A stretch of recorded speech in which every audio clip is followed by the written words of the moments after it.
अंकुश सीधा जुड़ गए। अंकुश, एक तरफ बजट सरकार लाने वाली है तो वहीं दूसरी तरफ विपक्ष की सरकार को घेरने की भी तैयारी है। इस बार का बजट सेशन किस तरीके से खास रहने वाला है? 20 बैठकें होने वाली है। कौन से ऐसे मुद्दे जो जमकर गूंजने वाले हैं?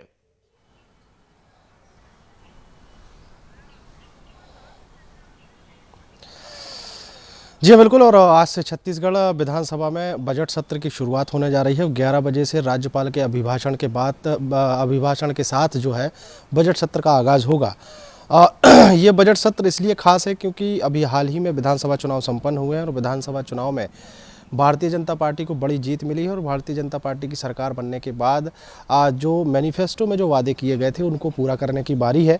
और मैनिफेस्टो में जो किए गए वादे हैं उनको जल्दी से जल्दी पूरा करने की चुनौती इसलिए है क्योंकि आने वाले समय में लोकसभा चुनाव है। तो लोकसभा चुनाव में वोटरों को भारतीय जनता पार्टी के पक्ष में साधने की पुरजोर कोशिश इस बजट सत्र के माध्यम से की जाएगी। 20 बैठकें होनी है। 1 मार्च तक ये बजट सत्र चलेगा। सत्ता पक्ष की अपनी तैयारियां हो चुकी हैं और भाजपा विधायक दल की बैठक के बाद रणनीति जो है वो तैयार कर ली गई है। 9 फरवरी को बजट पेश किया जाएगा।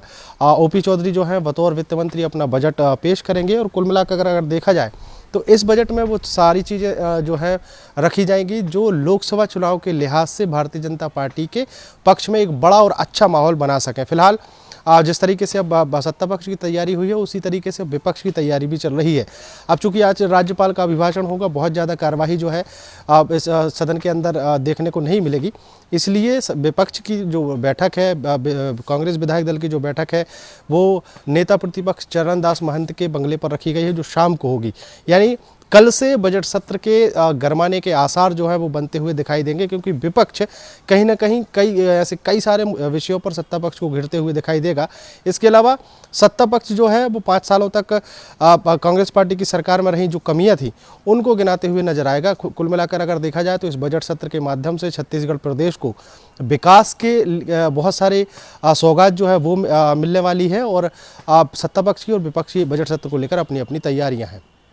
बिल्कुल तैयारियां मुकम्मल है, लेकिन अगर अंकुश आप बता पाएं, जो मोदी की गारंटी थी उस लिहाज से अब तक कितनी गारंटियों को धरातल पर उतारा जा चुका है? जो पुराना बकाया पैसा था किसानों खाते में बोनस वो डाला जा चुका है। इसके अलावा धान खरीदी के सारे रिकॉर्ड टूट चुके हैं। लेकिन अब सबसे बड़ी महतारी वंदन योजना की शुरुआत हो रही है, रजिस्ट्रेशन आज से हो रहा है। सबसे बड़ी चुनौती थी कैसे प्रधानमंत्री आवास योजना के जरिए से गरीबों के आवास बनाए जाए। उस दिशा में केंद्र सरकार ने तो कदम उठा लिया, बजट में अपने 2 करोड़ और आवास बनाने का उसमें प्रावधान कर दिया है। क्या उसी दिशा में इस बजट में भी कुछ आ सकता है कि जल्द से जल्द डबल इंजन की सरकार लोकसभा चुनाव से पहले गरीबों को घर दे सके?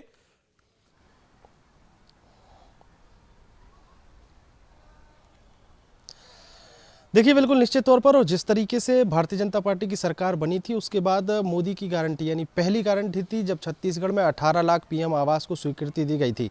अब 18 लाख पीएम आवास जो अटके पड़े थे उनको स्वीकृत करने के बाद बजट में इसका पूरा प्रावधान रखा जाना है। बजट जो है वो आज पेश होगा और उसमें स्पष्ट होगा कि इसमें पीएम आवास के लिए कितना बजट जो है वो रखा गया है। हालांकि एक महत्वपूर्ण बात यह है कि जो जिस तरीके से केंद्र सरकार का बजट आया उसमें आज जिस तरीके से पीएम आवास को बढ़ाने की बात कही गई है तो उस लिहाज से छत्तीसगढ़ में पहले ही ये कदम उठा लिया गया था। भारतीय जनता पार्टी की सरकार बनने के बाद सबसे पहली घोषणा के तौर पर पीएम आवास को ही स्वीकृति दी गई थी। अब चूंकि आप महतारी बंधन और भी कई योजनाएं हैं जिनको लेकर भारतीय जनता पार्टी ने वादा किया था उसकी तरफ आगे बढ़ती हुई दिखाई दे रही है।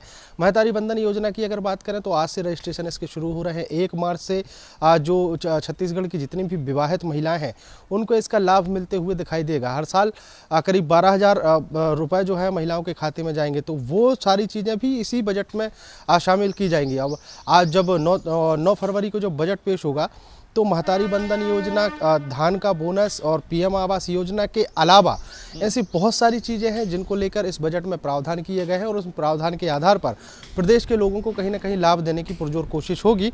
और इसी लिहाज से ये बजट इसलिए खास हो जाएगा कि क्योंकि आने वाले समय में लोकसभा चुनाव है, तो लोकसभा चुनाव में इस बजट से पूरा का पूरा लाभ लिया जा सके, इसलिए बहुत सारी चीज़ें इस बजट में समाहित की गई हैं। ठीक है, बहुत बहुत शुक्रिया अंकुश आपका तमाम जानकारी देने के लिए। और जिस तरीके से हम बात कर रहे थे धान खरीदी उसके